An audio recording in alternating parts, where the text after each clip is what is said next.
අද කතාව ආරම්භ කරන්න කලින් මම ඔබෙන් ප්‍රශ්නයක් අහන්නම්.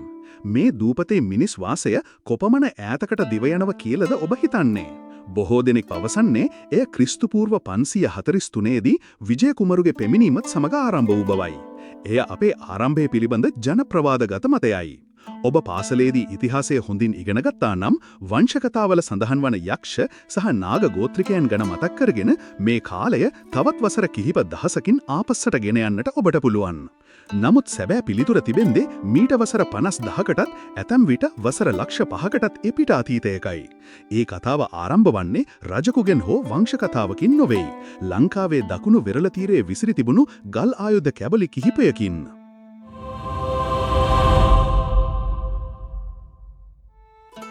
ශ්‍රී ලංකාවේ මිනිස් ක්‍රියාකාරකම් පිළිබඳ මුල්ම සාක්ෂි ගැන විද්වතුන් අතර තවමත් විවිධ මත පවතිනවා.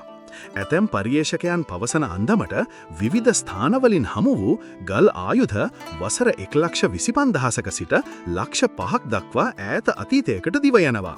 මේවා ඊතා රළු ආයුධ වන අතර ඒවායේ කාල නිර්ණය පිළිබඳව තවමත් සියලු දෙනා එකඟ වන්නේ නැහැ. කෙසේ වෙතත් කිසිවෙකුට තර්ක කළ නොහැකි ස්ථිර සාක්ෂිය හමුවන්නේ පතිරාජවෙලින්. පතිරාජවෙල පිහිටා තිබෙන්නේ ලංකාවේ දකුණු වෙරළ තීරයේ. මෙහිදී වසර 74,000ත් 64,000ත් අතර අතීතයකට අයත් මිනිසුන් ආහාරයට ගෙන ඉතිරි කළ බෙල්ලන්ගේ කොටස් හමු වුණා.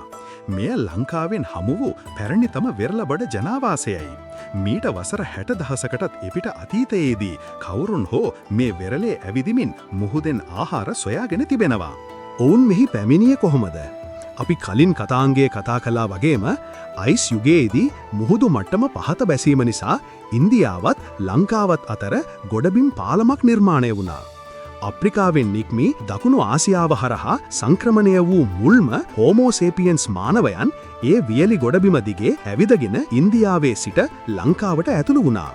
ඔවුන් භාවිතා කළ ගල් ආයුධ දකුණු ඉන්දියාවෙන් හමුවන ආයුධවලට බෙහෙවින් සමානයි. මේ මිනිසුන් එකවරම කොහේ හෝ සිට මෙහි පහළ වූ පිරිසක් නොවෙයි. ඔවුන් මහා සංක්‍රමණයක කොටස්කරුවන්. ඔවුන්ට මේ දූපත කියන්නේ ඒ ගමනේ අවසාන නැවතුමයි. නමුත් අපට නමක්, ගමක්, කාලවකවානුවක් සහ පැහැදිලි සංස්කෘතියක් සහිතව මේ ඉතිහාසයේ විස්තර කළ හැක්කේ වසර 48,000කට පමණ පෙර සිටයි. ඔහුගේ නම සැබෑ නමක් නොවෙයි. එය සබරගමුව පළාතේ බලංගොඩ ප්‍රදේශයෙන් හමු වූ ඇටසැකිලි නිසා විද්‍යාඥයන් විසින් ලබා දුන් නමක්. බලංගොඩ මානවයා. විද්‍යාත්මකව හඳුන්වන්නේ හෝමෝ සේපියන්ස් බලංගොඩෙන්සිස් යනුවෙන්. ඔවුන් වෙනත් ජීවි විශේෂයක් නොවෙයි, නූතන මානවයාමයි.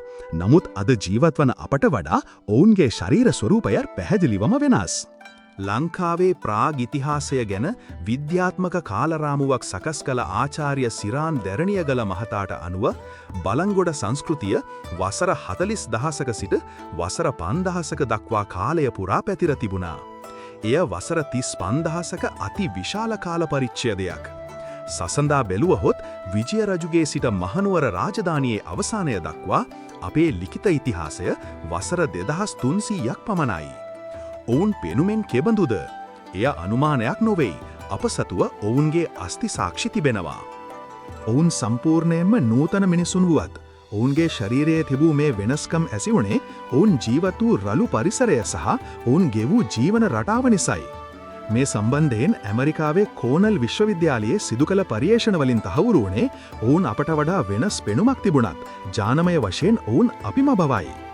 මෙතනදී තවත් වැදගත් දෙයක් තිබෙනවා.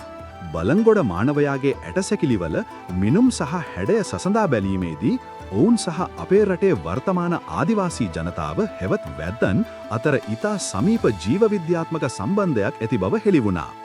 අද වන විට දඹානවැනි ප්‍රදේශවල ජීවත්වන අපේ ආදිවාසීන් මීට වසර දසදහස් ගණනකට පෙර ගුහාවල ජීවත් වූ මේ බලංගොඩ මානවයාගෙන් ඍජුවම පැවතෙන්නන් විය හැකියි.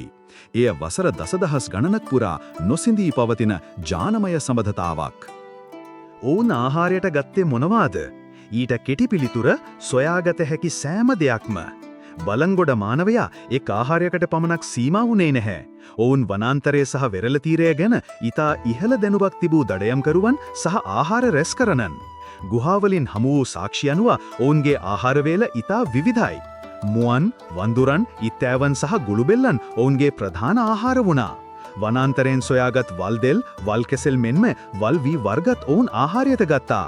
ගංගාවලින් සොයාගත් මාළු, කකුළුවන් සහ ගෙම්බන් පමණක් නොව වෙරළෙන් සොයාගත් බෙල්ලන් පවා ඔවුන්ගේ ආහාර ලයිස්තුවේ තිබුණා.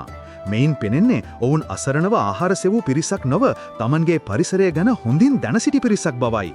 වනාන්තරයේ කුමන කාලයට කුමන පළතුරු ඉදෙනවාද, කකුළුවන් අල්ලන්නේ කොහෙන්ද සහ ප්‍රෝටීන් ලබාගන්නේ කොහොමද යන්න ගැන ඔවුන්ට මනා අවබෝධයක් තිබුණා. විශේෂයෙන්ම වල් වී ගැන කතා කළ යුතුමයි. පාහියන්ගල ගුහාවේ තිබී වසර 48,000ක් මන පැරණි වල් වී අංශු හමු වුණා. මෙය ලොව ඕනෑම තැනක මුල්ම වරට වී භාවිතය පිළිබඳ හමුවන සාක්ෂිය විය හැකියයි. ඔවුන් වී වගා කළේ නැහැ. නමුත් වනාන්තරයේ තිබූ වල් වී අස්වනු නෙලා ආහාරයට ගැනීමට ඔවුන් දැන සිටියා. එය චීනය වැනි රටවල කෘෂිකර්මාන්තය ආරම්භ වීමටත් වසර 10 ගණනකට පෙර සිදු වූවක්. මෙය ලෝක පුරාවිද්‍යාව තුළ තවමත් වාද විවාදවලට තුඩු දෙන කරුණක් වුවත් ඒ සාක්ෂි අපේ පොළව යටින් හමු වී හමාරයි. බලංගොඩ මානවයා යනු වසර 35,000ක් තිස්සේ ලංකාවේ ගුහාවල ජීවත් වූ ශක්තිමත් දේහයකින් යුතු දියණු මිනිස් කොට්ටාසයක්. ඔවුන් වර්තමාන ආදිවාසීන්ගේ මුතුන් මිත්තන් වන අතර ලෝකයේ මුල්ම වරට වී භාවිත කළ පිරිස විමටත් ඉඩ තිබෙනවා. නමුත් අප තවමත් ඔවුන්ගේ ජීවිතය ගැන දන්නේ ඉතා ස්වල්පයයි. ඔවුන්ගේ ගුහා ඇතුලේ තිබූ රහස් මොනවාද? ඔවුන් සෑදූ ආයුධ, ඔවුන් ඇඳි ආභරණ සහ ඔවුන්ගේ දෛනික ජීවිතය ගෙවුනේ කොහොමද? ඉදිරි කතාංගවලින් අපි පාහියන්ගල, බටදොමලෙන සහ බෙලිලෙනවනි ගුහා ඇතුළටම ගොස් පස් තට්ටුවෙන් තට්ටුව ඒ ඉතිහාසය කියව බලමු. මීළඟ කතාංගයන්